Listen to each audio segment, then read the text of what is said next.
Richard Seaman.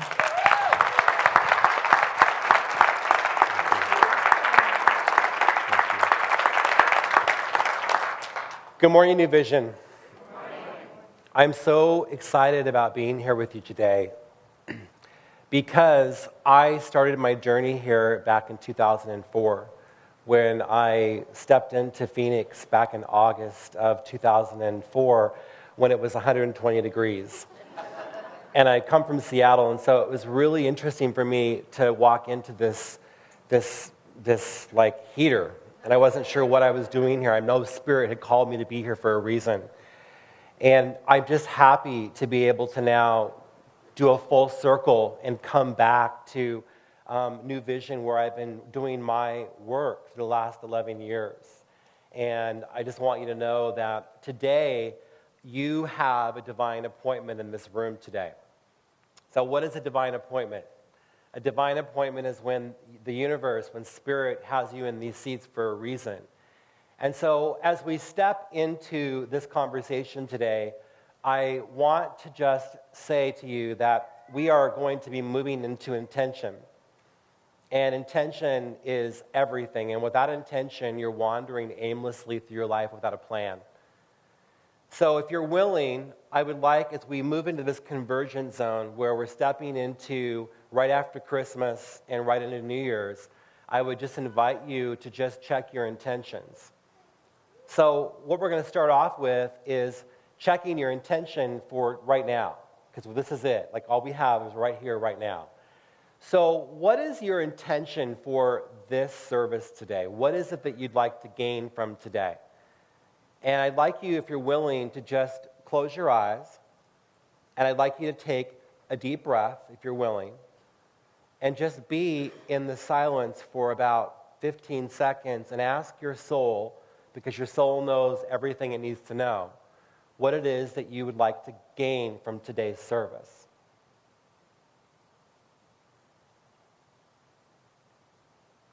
What aha do you want to have today? What do you want to walk away with today? And whatever that intention is, I just want to invite you and just release it now into the law of God has done for you, that it will manifest for you in perfect divine order and perfect divine timing. And so it is. So my intention today is to open up your consciousness and to put a dent in your awareness of something new, to walk away with something that you've never walked away with, to think in a way that you've never thought before. And I want to start off by talking about the idea that without intention, we're wandering aimlessly through our life without a plan.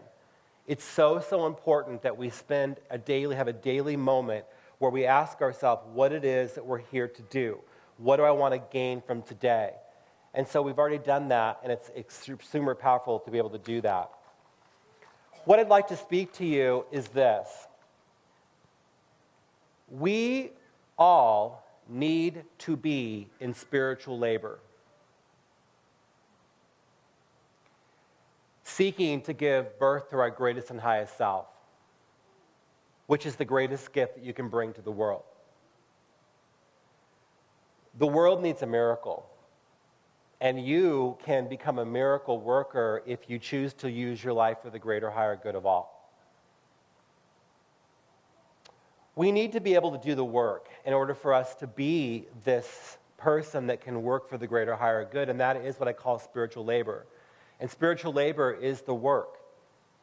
And as a teacher for the last 15 plus years, I take my students through the work. And for those of you, I'm seeing a ton of my students out here, and thank you for being here today. You know what I'm talking about. I put you through the ringer. And after 100 hours of training, you're not the same person, but the work is what it's about. We have to do our work. The work that I want to bring to you are 4 levels. To be in spiritual labor, the work has to be things like the physical work. So physically, our body needs to be in tune because this is the vessel that we were given. And if we don't take care of our vessel, then we're not going to be here for very long, are we? So it's super important that we do the physical work, that we eat the right nutrients, that we do the things that we need to do to keep our body in the physical shape that it needs to be in. The other layer of the work is the mental work. The mental work is going to be of keeping our mind in right thinking. So think about that idea that we are in right thinking, we're in alignment with our greatest and highest self. And this is the mental work that we need to do. The other work is the emotional work. And that emotional work is the heart work, meaning that we're open to love and connection and empathy and sympathy and love and devotion. And the big one, forgiveness. Forgiveness for ourselves and for others. And as we step out of Christmas, move into New Year's, a lot of you are coming to service today with a heavy heart, possibly, because you've been around your family. We love our families, but they also bring up stuff for us. And so a lot of you maybe are coming and need to be tuned up from this talk, and that's my intention, is to help you look at your life in a new way. But the work is the emotional work that we need to do in our lives. The other work is the spiritual work. And the spiritual work that we need to do is that we need to have a daily connection to our higher power. Every day, we need to have the intention that we're going to co-create our life with something greater than ourselves. And what I always speak about is the difference between prayer and meditation. So to pray is to ask, and to meditate is to listen. And our work is to do our spiritual work, which means that we do need to take our problems and our issues to God, and we need to ask what it is that we need to ask for. But the problem that we have is we don't listen to the voice. So we have to do the spiritual work to pray and also to meditate, to listen to what it is that we're hearing. As we give our spiritual labor to the world, it's so important to also know there's a distinction. And there's two types of people in the world. There are seekers and there are non-seekers. A seeker is someone that loves the truth and goes beyond and always is looking to dig up the truth, whatever that means for them, and they're willing to participate in that, digging up and cultivating the truth for their lives. And a non-seeker is somebody that buries their head like an ostrich in the sand and prefers not to look at anything. They don't want to look at the truth because they actually may hear something that they need to do in their life. They may have to lose a relationship. They may have to lose a job. They may have to move to a new location. Those are things that we need to be able to look at, and we need to hear what it is that we need to hear. And that is the difference between a seeker and a non-seeker. The other distinction of a spiritual person that's in labor is the idea that we have a revolver and an evolver.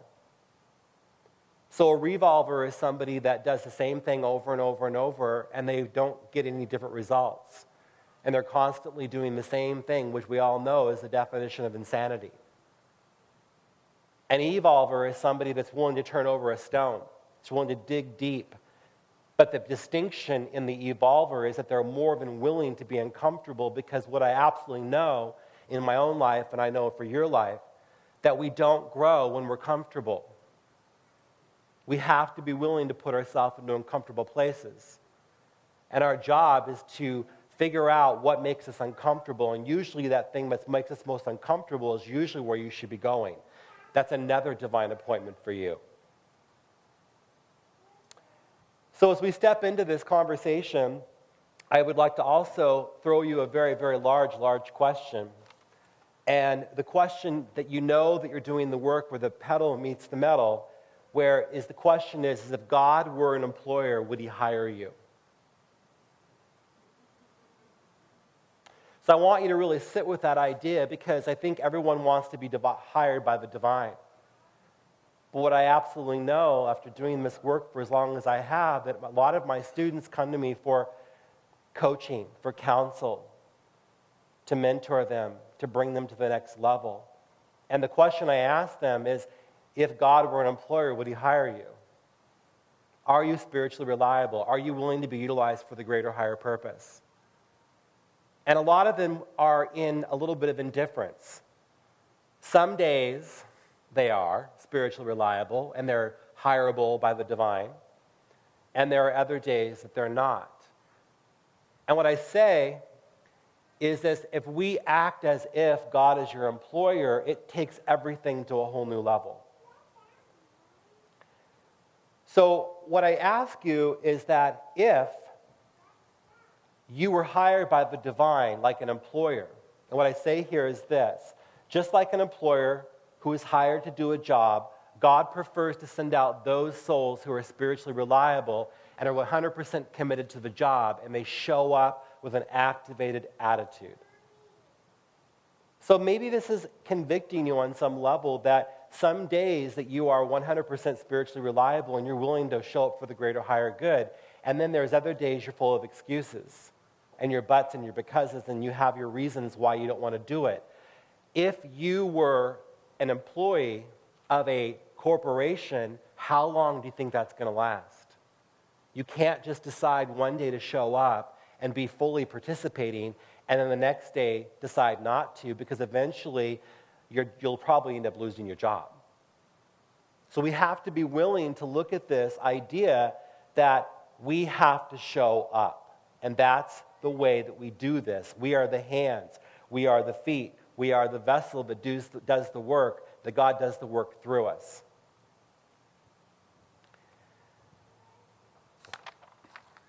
So the other component to this is, and how we step into being God's employee and being hired by the divine, is we also need to look at raising our intention. So there is a difference between a low-level intention and a high-level intention.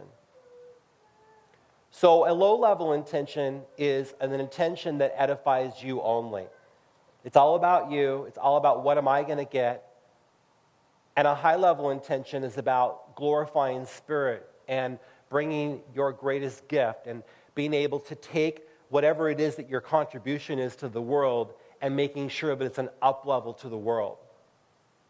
So when I wrote both of my books, but especially this last one, Spiritual Reliability, I could have had the intention to write a book that would make me rich and famous. Or I could edify, or I could also have an intention that would help me rise and to change the world's consciousness. Which one do you think is going to win out farthest? Your high-level intention or your low-level intention? So I really ask you to look at your intentions today. If you're only here to edify you, that is only going to go so far. Our job is to have a high-level intention in the world that'll serve the greater, higher good of all. And when we do this, the universe is able to step up into that and act as if and bring you to the next highest, deepest level possible. The next thing that spiritual reliability is I wanted to break this down. So when I started to work with the concept of spiritual reliability, I began working with the idea, and what I realized is that spiritual reliability is about doing the right thing. So if you were to act as if that you did everything in your life and you did the right thing, how is that going to shift everything around you? Because when you do the right thing in everything that you do, then the world rises and so do you. And we have to look at this idea of doing the right thing. And so where in your life could you do the right thing? One of the conversations that I got into in first service was about working with an organization that would do the right thing. So if somebody is losing or maybe sick or ill and they don't have enough time for vacation or don't have enough sick pay in their bank at work, this organization that I'm referring to would do the right thing and continue to pay the person, even though it didn't make financial sense. And I remember asking the person that runs this company, why would you do that? And she said, because it's the right thing to do. Not to throw someone to the side of the street because you don't have enough sick time. Sorry. The right thing to do is to continue to pay this person and get them on their feet and bring them back on staff and to work that out however it needs to be done. So a lot of you, because we are in a New Thought church, including myself, ran from religion, including myself. I grew up in a Baptist, Lutheran, Protestant, Seventh-day Adventist home life because I have a grandmother who is transcended, who in any given week could be a Baptist one week, a Seventh-day Adventist the next, a Lutheran, a Protestant, whatever it was. And I remember hearing a lot of the conversation, and the word righteousness really triggered me. And I remember hearing a verse in the Bible that my grandmother would speak out all the time to me. And she would say, "Only the righteous will inherit the kingdom of God." And that triggered me. And I thought to myself, what does that mean? And I remember speaking and having people come to me and saying, "I'm a righteous man, I'm a righteous woman, I live a righteous life." And that word has an edge to it. But I want to break it down because I was triggered by the word as I began to work spiritual liability into existence. And that word righteousness triggered me. I thought, how can I reframe? How can I redesign the word righteousness? And what the word righteousness means is right use. That shifted everything for me. It was my big aha as I was writing my book. I thought, aha, that word is now shifted in my consciousness to right use. And I'm sure that helps you also. So the conversation is how do we use our life righteously, and how do we use our life in the right ways? The other conversation that I stepped into from the word righteousness is also the word sin. Now that's a big word, and I know it's a big word for a community like this, is to hear that word because we've all heard it, and it makes our hair stand up on the back of our neck. But let me help you possibly redefine the word sin. What if I was to tell you that the word sin is defined as that you're not utilizing your God-given gifts that were implanted to you and given to you at birth? You were all given gifts when you were born. And I love Marianne Williamson's, one of her favorite quotes for me that I live by. And she says in Return to Love, what we were born with is love, and what we've learned here is fear. And I want you to remember something, that when you were born and your babies were born, for those of you that have children, that child was a perfect expression of love. And it never didn't know right, didn't know wrong, it didn't know indifferent, it didn't know black, it didn't know white, it didn't know gay, it didn't know straight. It didn't know anything except perfect love. And as the children, including yourself, got older, we began to learn the other side. And we shut down. A lot of us shut down in fear of using our life in a righteous way. And so those gifts that were implanted in us at birth were squashed and diminished. And my work in the world is about helping you discover your gifts and to put them into action and employ them in the world for the greater, higher good. So if you are somebody that has squashed your gifts for whatever reason, I want to give you permission today to be able to utilize your gifts and understand that what I say is, what good is an instrument that hides in its case? You're a vessel, just like that piano, just like Holly, just like the divine groove. We are vessels to be utilized for the greater, higher good. And some of us need to reach under our bed and pull out that case, open up the case and dust off the instrument and begin to utilize it. And I don't know if that's you or if that's someone else next to you that's not utilizing their gifts, but when you use your gifts that were given to you, I would refer to as your God-given gifts, then the whole world will rise. So we have to step into this conversation that spiritual reliability is about doing the right thing. And it's about using the gifts that were implanted in you. And if you want to be what they call a sinner, then I guess we would say that God's saying, use your gifts, and you keep saying, no, I don't want to use my gifts. How would you feel if someone gave you a gift and then wouldn't use it? I'm imagining that your God of understanding probably refers to the way, feels the same way when you don't allow your gifts to shine into the world, which is what they're there for. Hands, head, feet. This is what we're here to do. Use ourselves for the greater, higher good. The other way that we can be in right use of our life is through manifestation. So what I say here is that manifestation happens when everyone wins, or what I should really say is true manifestation happens when everyone wins. And that when manifestation happens, that it has to serve a greater, higher good.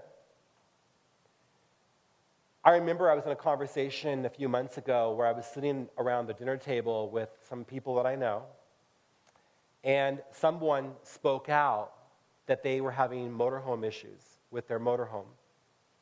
And one of the people at the dinner table said, well, I'm just going to sell that down the road to some other sucker. And as a spiritually reliable vessel, as a person, I spoke up. I used my voice. And I said, and how is that going to serve the greater, higher good? There's somebody that's looking to buy a motorhome because obviously they have a dream. They're manifesting a dream in their life to travel the world, whatever that may be for them. And you deliberately sell this motorhome to someone knowing that it needs $5,000 to $10,000 of work.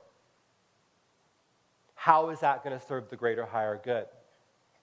So sometimes what we have to do when we're helping manifestation happen and we're birthing manifestation is we have to sometimes speak out when we know things are wrong. And we have to do it with grace. And what is grace? Grace is that you're not too little and you're not too big, you're right in the middle. So somehow you got to find that grace and that voice within you to be spiritually courageous and to say the right thing. And hopefully that through your courageousness, it's going to shift people into action. So take a breath. So I'd like to speak to you about some of the principles from my book, Spiritual Reliability, that would support you in helping you use your life in the right way. And the first principle in spiritual reliability is be committed to divine higher guidance and understand that you co-create your life with the divine. So what I want to do is I want to read to you from page 3 of my book. And how many of you know Oprah Winfrey? Anyone in the room know Oprah Winfrey? Just curious. And I'm a total Oprah fanatic. In fact, my dog's name is Harpo. So it's true. It's a true story. But I want to read to you something that Oprah wrote in page 3 of Spiritual Reliability, that it brings that first principle of spiritual reliability to the fore. And what she says is this, and I just invite you to take a deep breath and let your soul feel this versus your head. You are here for a reason. And how I believe you master your life is to understand that you co-create your life with the ultimate creator. And not understanding this puts you at your own pitiful, meager, little will, and everything is left up to you. You cannot do it. You cannot survive in this world just believing in yourself. You're not big enough to do it alone. I'm not big enough to do it alone. Nobody's big enough to do it alone. And you have to understand that your very presence here as a human being on earth came from something greater than yourself and not just your parents who wanted to have a child. The fact that that sperm hit that particular egg in that particular moment should blow you away. Wow. How amazing is that? Oprah Winfrey.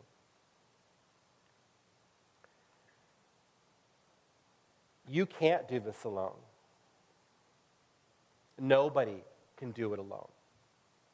And when you realize that your life is operating with a coexistence of your higher power, your God of understanding, you connect to that God of understanding every single day, your life gets easy and graceful.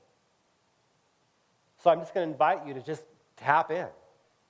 The second principle is that you need to be willing to be utilized for a greater, higher purpose. It just simply means that you're willing to show up where needed to be, where God needs to put you next. And the word in that is show up. If you don't show up, nothing's going to happen. The third one is you operate from a high-level intention to serve, which we talked about. There's a difference between low-level intentions and high-level intentions. The fourth one is your contribution to the world is an up level, and you ask yourself, how can I serve rather than what am I going to get? So it's really not about this. It's about how can I serve you? How can I help your life be a little easier today? How can my smile, or just asking the waitress at the restaurant, how is your day today? Thank you so much for being here to serve me today. These are things that can make a difference in people's life. The fifth one is to take time to breathe, get calm, and quiet your mind in order to hear God's whispers. This one's a giant one for me because in the coaching classes I teach here, Seattle, and soon to be San Diego, I talk a lot about the difference between doing versus being. To be is to do nothing, is to just show up and to be in that space of nothing. And when you're in that space of nothing, you can actually hear the divine speaking to you.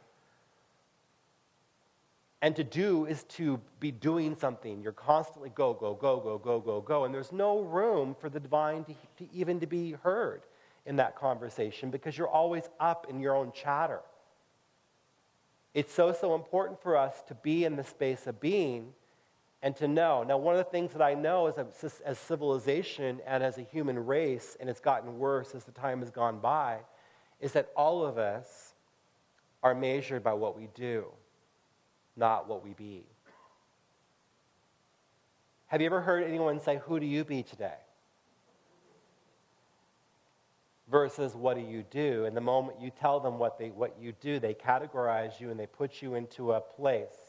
And they put value on you based on what you do. And I want to invite you to show up and become the beer of the world.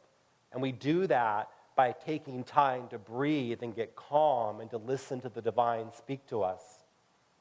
It's not always about what we do, but it is who you be when you're doing it. So when you're doing, find out who you be. And that's where it's going to shift for you. The seventh one is to show up where God needs you next. And in doing so, this allows your life to be utilized for a greater, higher purpose. If we're not showing up, nothing's going to happen. The idea or the conversation is called spiritual courageousness. You've got to be willing to be courageous enough to show up where your next assignment is. And we don't know what this assignment's going to be. One of the things that I had happen to me just last week as I was coming back from Seattle, and I sat down next to a really lovely woman in the plane. And I knew, because all I wanted in this moment was to not. I didn't want to have to do anything. I've been teaching all weekend. And I sat down in my seat. I was going to put my earbuds in and listen to music and just check out because I deserved that.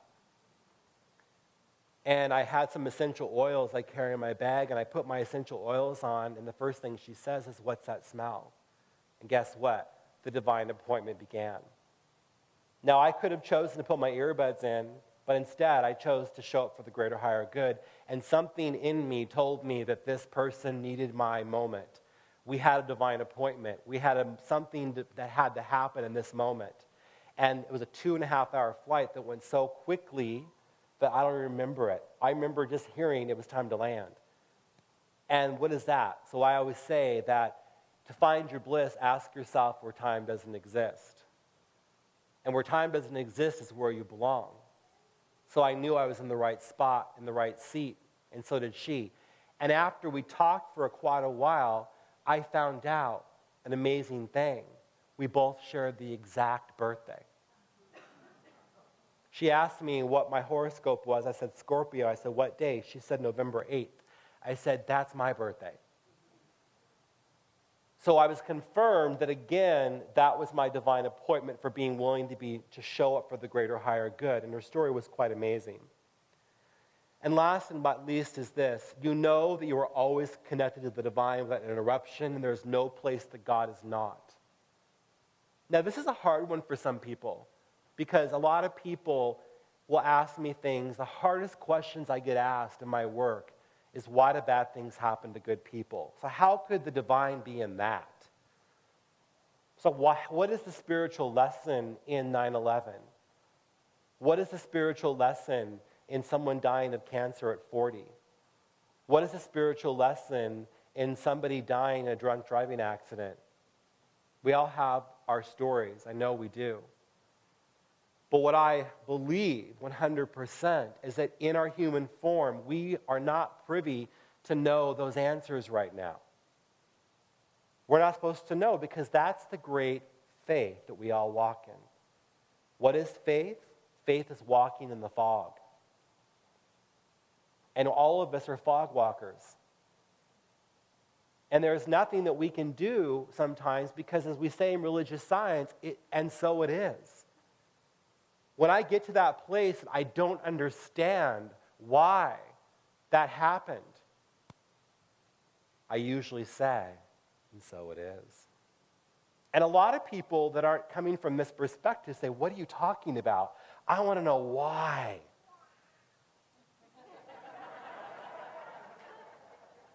See? I want to know why. And there sometimes is no reason why. It just is. But one thing I'll tell you that I remember hearing years ago was Marianne Williamson talked about this, and she said she believes that the reason 9/11 happened was because it was the first time that everyone in the world looked up at the same time. Now think about that. So when we step through the veil after our passing, our transition of our humanness, I have a belief that we're going to walk through the veil and we're going to sound like this. That's why that had to happen. It's all going to make sense just like that. So we have to know that there is no place that God is not. Even in those moments that we don't know why it's happening, there is divinity in this, right here, right now, in this. And our job is to find out how we can be in surrender of it and know there's a divine plan that we can't see. So as we step into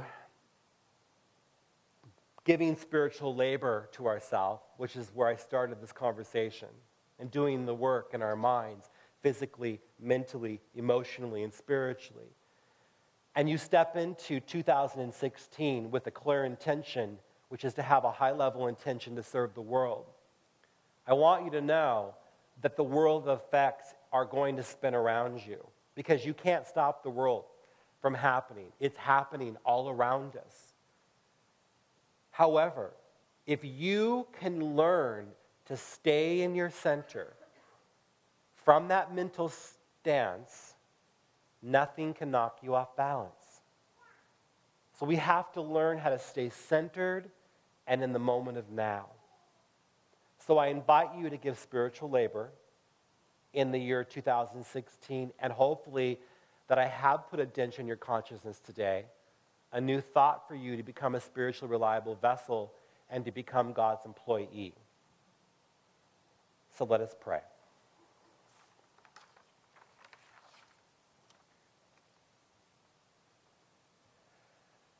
I know there is a power for good which is responding to me and bringing into my experience everything that is necessary for my unfoldment, to my happiness, to my peace, to my health, and to my success. I know there is a power for good that enables me to help others and to bless the entire world with a high-level intention to serve. So I say quietly to myself, there is one life, and that life is God. That life is perfect, and that life is my life now. It is flowing through me, circulating in me, and I am one with its rhythm. My heart beats with the pulsation of the universe in serenity, in peace and in joy.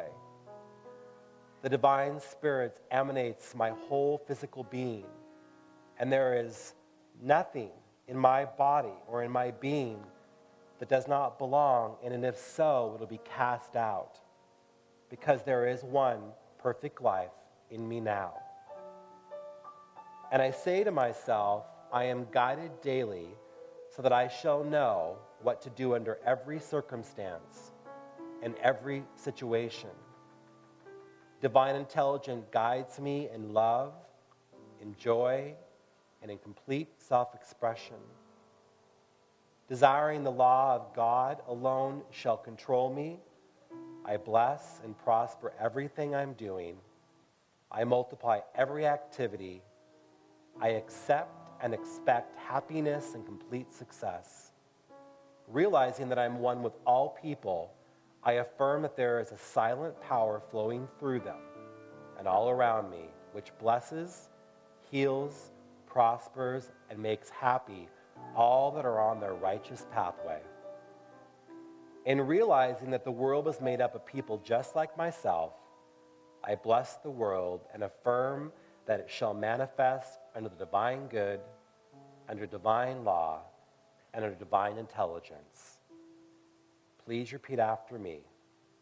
All is well in all things, and that includes me. Amen. And so it is.